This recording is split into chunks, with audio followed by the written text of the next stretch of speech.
की जाएगी। दलित समुदाय के 5 लाख से ज्यादा लोग भीमा कोरेगांव की लड़ाई की 200वीं वर्षगांठ मनाने के लिए पुणे शहर में जमा हुए थे। इस लड़ाई में ब्रिटिश सेनाओं ने 1 जनवरी 1818 को पेशवाओं की सेना को शिकस्त दी थी। ब्रिटिश सेना की ओर से महारों ने मोर्चा संभाला था। महार एक दलित समुदाय है और पेशवा ब्राह्मण थे। हर साल 1 जनवरी को हजारों दलित जय स्तंभ तक मार्च करते हैं, लेकिन 200वीं सालगिरह पर विशाल उत्सव के ऐलान को ब्राह्मणों ने अपने अस्तित्व पर दलितों की चोट की तरह लिया और देखते ही देखते भीमा कोरेगांव जातीय संघर्ष की जमीन में बदल गया। ये जो होना नहीं चाहिए, पिछले 200 सालों से वहाँ लोग जाते हैं, वहाँ कभी ऐसा संघर्ष हुआ नहीं। हर साल लोग जाते हैं और इस साल जब 200 साल पूरे हो गए इसलिए ज़्यादा लोग जाएंगे, इसका अंदाज़ा सबको था और ऐसी स्थिति में वहाँ ज़्यादा ध्यान देने की आवश्यकता थी। हुआ ये कि 1 जनवरी को समारोह तय था। पुलिस को पता था कि लाखों दलित आएंगे, लेकिन इसी बीच आसपास अफवाहों ने पैर पसारना शुरू किया। 29 दिसंबर को भीमा कोरेगांव से लगभग 5 किलोमीटर दूर वाडू बुद्रुक गांव में एक ढांचे के पास एक बोर्ड बरामद हुआ। इस पर लिखा था कि 1689 में मुगल बादशाह औरंगजेब ने मराठा राजा छत्रपति संभाजी महाराज की हत्या की थी और महार दलितों ने उनकी अंत्येष्टि की थी। इसके बाद समारोह में पहुंचने वाले दलितों को पीटा जाने लगा, उनकी गाड़ियों पर भगवा झंडा लहराया जाने लगा, उन्हें जबरन रोका जाने लगा और पुलिस ने सब कुछ होने दिया। सोमवार की सुबह हजारों मराठे वधु बुद्रुक गांव में जमा होने लगे। उन्हें रोकने में पुलिस पूरी तरह नाकाम रही। गांव वालों के मुताबिक सुबह तक सब ठीक था, लेकिन दोपहर होते होते आसपास के इलाके सुलगने लगे। सनसवाड़ी, शिकरापुर और दूसरी कई जगहों से हिंसक झड़प की खबरें आने लगी। पुलिस की गाड़ियों और फायर टेंडर समेत सैकड़ों वाहनों को बवालियों ने फूंक डाला। दोपहर के 1 बजे से तोड़फोड़ चालू हो गया। उसके बाद पूरा जला दिया इधर चारों तरफ। उसका लास्ट में हमारी टपरी को तोड़ के पूरा मटेरियल लेके गए। कितने लोग थे और कौन थे ये? कौन थे नहीं मालूम, लेकिन झुंड था, बहुत पब्लिक, काफी पब्लिक थी। मॉब मेंटालिटी थी। हाँ, मूवमेंट मतलब तो भी 4 दंगाई थे जिनको पहचान नहीं सकते। हम इधर थे नहीं, दूर खड़े थे, देख रहे थे इतने पब्लिक तोड़ रही तो हम पास में नहीं आए। सर हमारा यहाँ पे 18 गाड़ी है टोटल, जिसमें से 6 गाड़ी हमारा है, बाकी सब कस्टमर का है, काम के लिए आए थे। किसी का आधा इंजन जोड़ कर रखे हैं। 1 जनवरी को जो छुट्टी हुआ था इसके लिए सब गाड़ी रुकी थी। अभी सब गाड़ी चलेगी। कल हम लोग बहुत मना किए लेकिन कोई माने नहीं। दलितों और मराठा संगठनों की इस झड़प में एक शख्स की मौत होने से हालात और बेकाबू हो गए। फडणवीस सरकार जानबूझकर हाथ पर हाथ धरे बैठी रही। असल में उसने हालात को बेकाबू होने दिया, क्योंकि इसमें बीच में पड़कर वो न तो मराठों के खिलाफ नजर आना चाहती थी और न ही दलितों के खिलाफ। लेकिन उसे अंदाजा नहीं था कि जातीय संघर्ष को समय पर न रोकने की उसकी सियासत पूरे सूबे को ही जलाने लगेगी। आज तक ब्यूरो। हैरान करने वाली ये तस्वीर है, खासकर ये देखते हुए कि किस तरीके से इसमें अब राजनीतिक हित भी साधे जा रहे हैं। जरा ध्यान से देखें आप तस्वीरें, हम आपको जो तस्वीरें दिखा रहे हैं पुणे घाटकोपर मुलुंड हार्बर लाइन।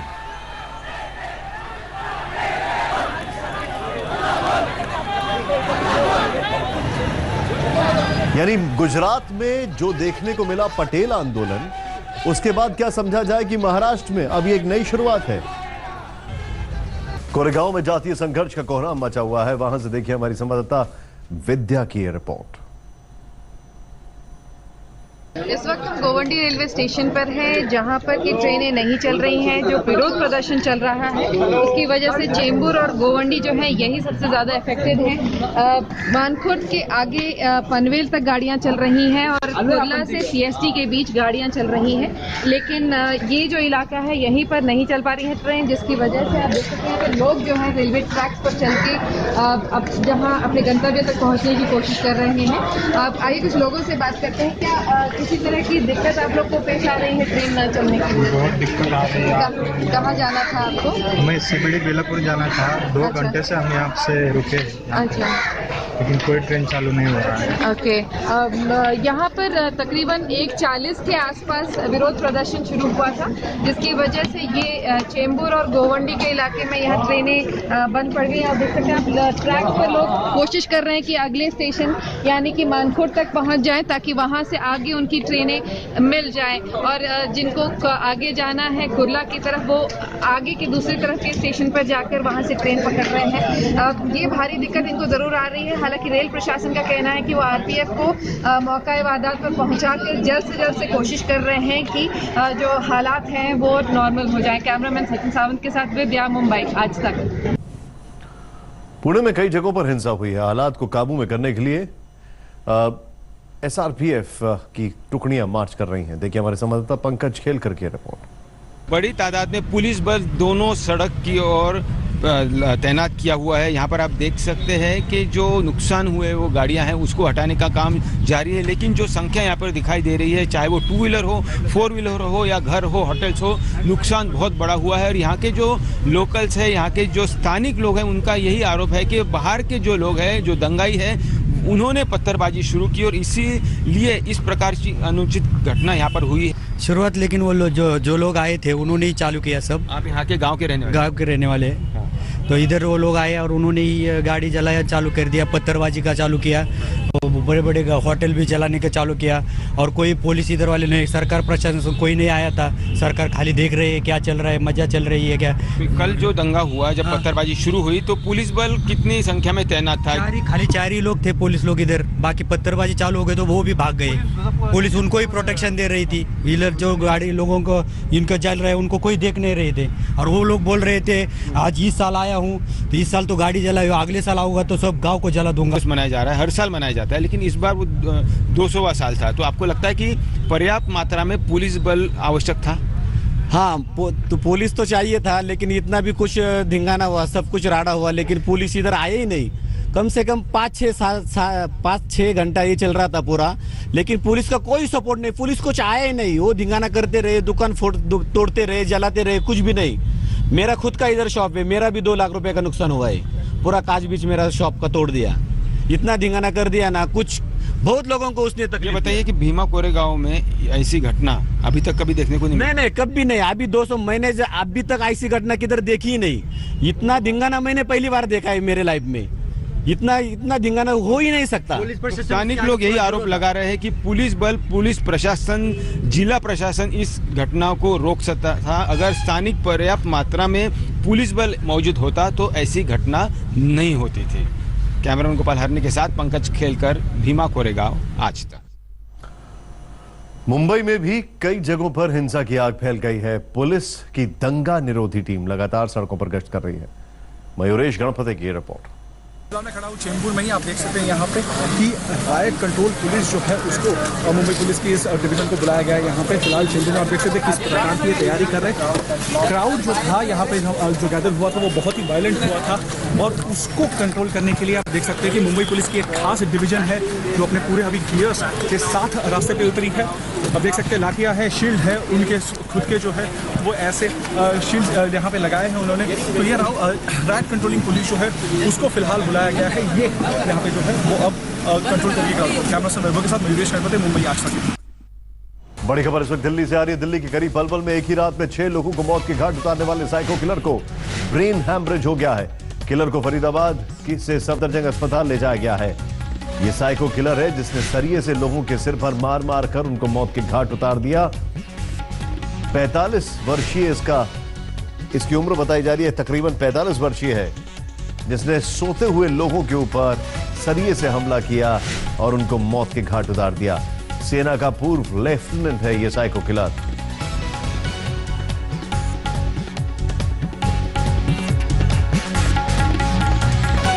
हरियाणा के पलवल पर 7 की पहली रात बहुत भारी गुजरी। सेना के पूर्व लेफ्टिनेंट ने 6 लोगों को सोते हुए मार डाला। उनमें से एक महिला भी शामिल है। सारी हत्याएं रॉड से हैं। 4.5 घंटे में हत्याएं हुई। इन 6 हत्याओं ने पूरे एनसीआर को हिलाकर रख दिया है। पुलिस ने आर्मी के उस पूर्व अफसर को दिमागी जांच के लिए फरीदाबाद भेज दिया।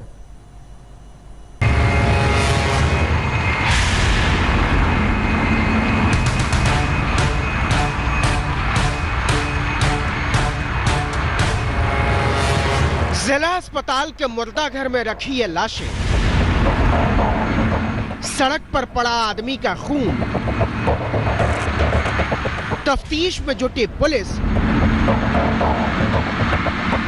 और एक सरफिरा आदमी। 1 जनवरी की रात को इस सरफिरे ने पलवल को 7 सोते हुए लोगों के खून से रंग दिया।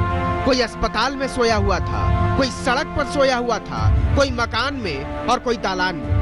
न कोई दुश्मनी, न कोई मनमुटाव और न कोई नफरत, बस दिमाग पर चढ़ा फितूर और नरेश धनखड़ सीरियल किलर बन गया। 4.5 घंटे के भीतर उसने 6 लोगों को मार डाला, वो भी गोली से नहीं, चाकू से नहीं, रॉड से। पुलिस पर इसने रॉड से हमला किया, पुलिस के ऊपर हमला किया। बहुत मुश्किल से इसको पकड़ पाए हैं। तो हालात को देखते हुए लगता है कि शायद ये मेंटली डिस्टर्ब हो। अभी इसको हम हॉस्पिटल लाए हैं और पता चला है नरेश कुमार का आदमी है। इसके फोटो कार्ड, आईडी वगैरह वगैरह। सीसीटीवी में कैद ये तस्वीरें आदमी के हैवान हो जाने की क्रूरतम तस्वीरों में से है। नरेश धनखड़ नाम का यह हत्यारा सबसे पहले रात के करीब 2:27 पर एक अस्पताल में घुसता है। एक मरीज की तीमारदार सो रही होती है, उसके सिर पर रॉड से हमला करता है। महिला खून से लथपथ हो जाती है, चीख पुकार मच जाती है, लेकिन नरेश धनखड़ बच निकलता है। आरोप है कि वो अस्पताल से निकलकर मोती पार्क में सो रहे चौकीदार के साथ भी यही करता है। जब पुलिस महिला के कत्ल की जांच के लिए अस्पताल पहुंची, तभी उसे चौकीदार के मर्डर की खबर मिली। इसके बाद वो सोहना चौक पर सिटी थाने के पास पहुंचता है। आरोप है कि यहाँ उसने उसी रॉड से एक भिखारी को मार डाला और इस तरह 4.5 घंटे के भीतर नरेश धनखड़ ने 6 लोगों को मौत के घाट उतार दिया। साइकिल के अंदर घुसता है और रोड लेकर के सीधा ऊपर जाता है। तो ताबड़तोड़ सोते हुए पे भाभी पर वार कर देता है हमारी पर। उसके बाद में जैसी आवाज़ होती है, भाई मेरा नीचे जो सोया हुआ था वो जाता है, उसको उधर कोई नहीं मिलता है। वो आईसीयू के सामने जो टॉयलेट उसमें छुप जाता है। तो रात के वक्त क्या मतलब यहीं बाहर चौकीदारी करता था? हाँ, यहीं बाहर चौकीदार, मार्केट बंद थी, बाहर चौकीदार यहीं पे करते थे वो। कोई आया था शख्स, उसने मार दिया उसको। 4 बजे ताप रहे थे आंच पे। उनके एक बंदे ने बताई है 4 बजे के बाद की बात है। उसने पीछे से रोड मारी है या आगे से मारी जो भी, और पामों में भी कुछ सरिया टाइप का घुसा रखा है उनके। हम जब हॉस्पिटल आए तो हमें डेड बॉडी मिली। पुलिस का कहना है कि सभी 6 लोगों के कत्ल का तरीका एक ही है। सबके सर पर रॉड से हमला किया गया। पलवल की एसपी सुलोचना गजराज ने कहा कि आरोपी के ससुर ने पुलिस को फोन करके बताया कि नरेश रॉड लेकर उनके घर आया है और हमला कर रहा है। पुलिस तूफानी रफ्तार से मौके पर पहुंचती है तो नरेश ने पुलिस टीम पर भी हमला कर दिया। बहुत मशक्कत के बाद उसे गिरफ्तार किया गया। शहर के अंदर कई जगह पे हम इस प्रकार से इसके पीछे पीछे घूमते रहे, तो वो आगे चलते रहे, हम पीछे रहे, उनके पीछे तलाश में लगे रहे। तो फाइनली जाके 7 बजे उनको हमने काबू कर लिया सुखराम हॉस्पिटल के सामने, उसके पास कहीं। नरेश धनखड़ ने ऐसा क्यों किया? उसके इरादों में कहीं भी दुश्मनी या रंजिश नजर नहीं आती, क्योंकि उसने हत्याओं के लिए अलग अलग तरह के लोग चुने। ज्यादातर लोग या तो नींद में थे या कमजोर तबके के थे। हर हत्या के बाद वो आराम से निकल जाता है और अगले शिकार की तलाश करने लगता है। अब पुलिस कहती है कि नरेश धनखड़ की दिमागी हालत खराब है और उसे जांच के लिए फरीदाबाद के सिविल अस्पताल भेजा गया है। अब यहाँ सवाल ये है कि ऐसे सिरफिरे आदमी को हरियाणा सरकार ने अपने सिर पर क्यों बैठा रखा था? तमाम सवाल खड़े हो रहे हैं, क्योंकि लोगों का कहना है कि जिस वक्त सबसे पहले उसने महिला की हत्या की 2:37 पर, उसके बाद एक एक कर तमाम हत्याओं को अंजाम दिया। अगर उसी समय उसको पकड़ लिया था तो शायद और घटनाएं नहीं हो पाती। कैमरामैन वाहिद के साथ चिराग गुठी, फरीदाबाद, आज तक।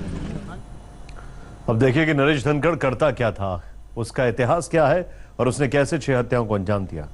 दरअसल नरेश धनखड़ सेना में अफसर हुआ करता था, लेकिन दिमागी तौर पर विक्षिप्त होने के कारण सेना ने उसे निकाल दिया। सेना से निकाले जाने के बाद उसे हरियाणा सरकार ने नौकरी दे दी। हैरानी की बात यह है कि दिमागी हालत के कारण निकाले जाने के बावजूद उसकी कोई जांच नहीं हुई।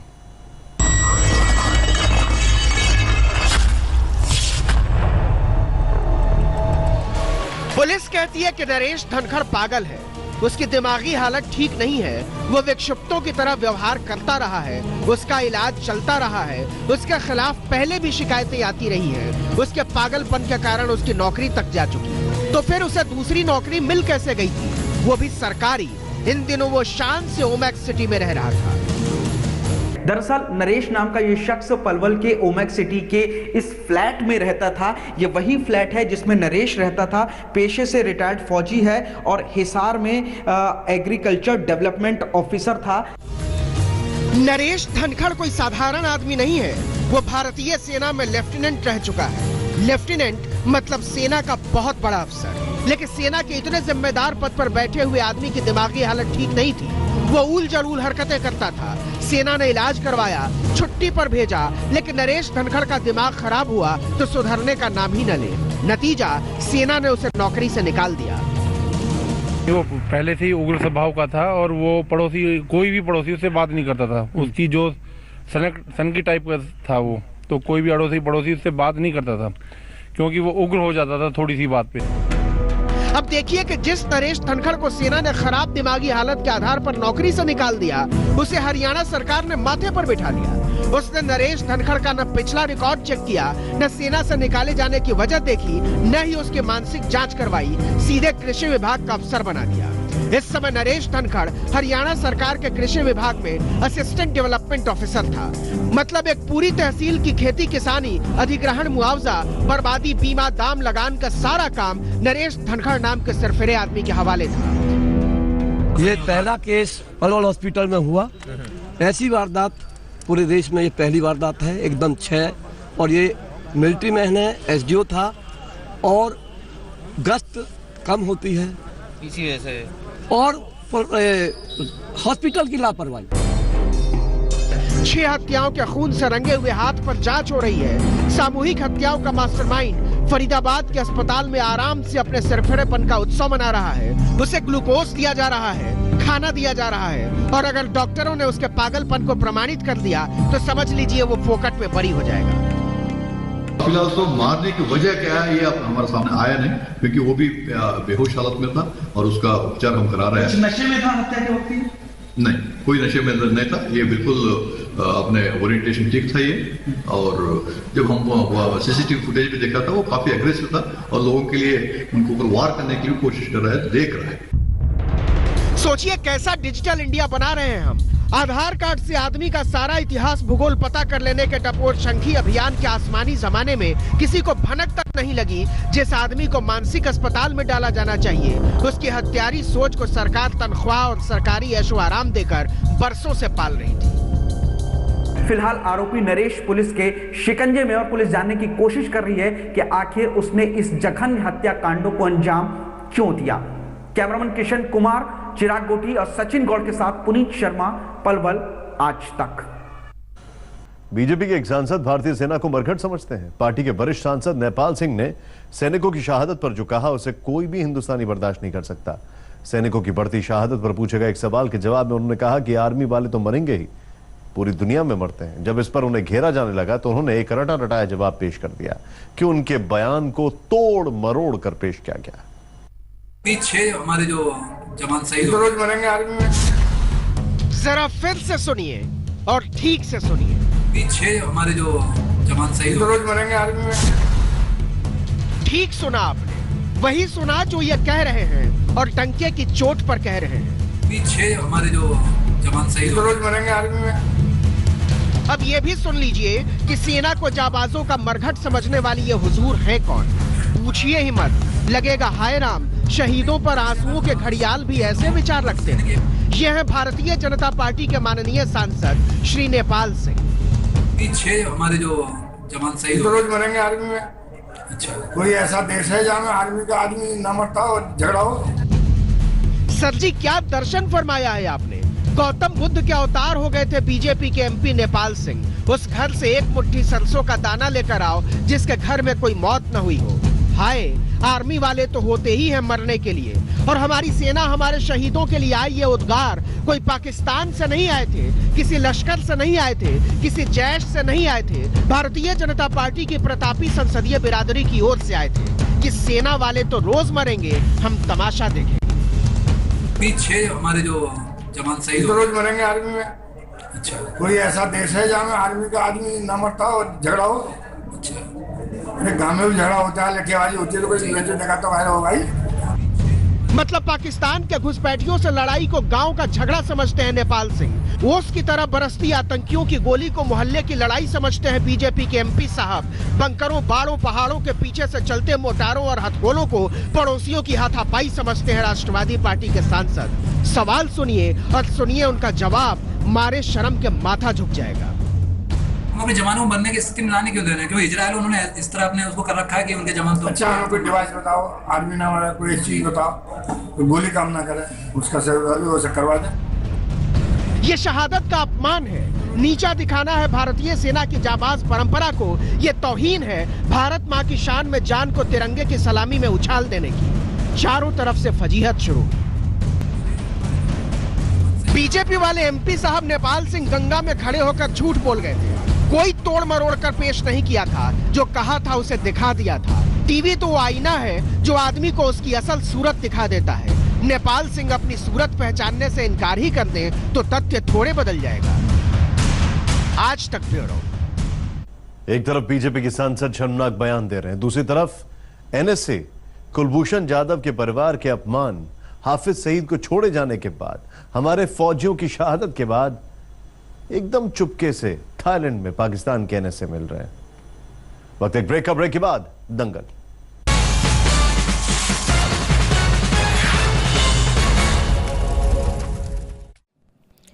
लेटेस्ट खबरों के लिए यूं ही देखते रहिए आज तक, और इस वीडियो के पसंद आने पर लाइक, शेयर एंड सब्सक्राइब करना ना भूलें।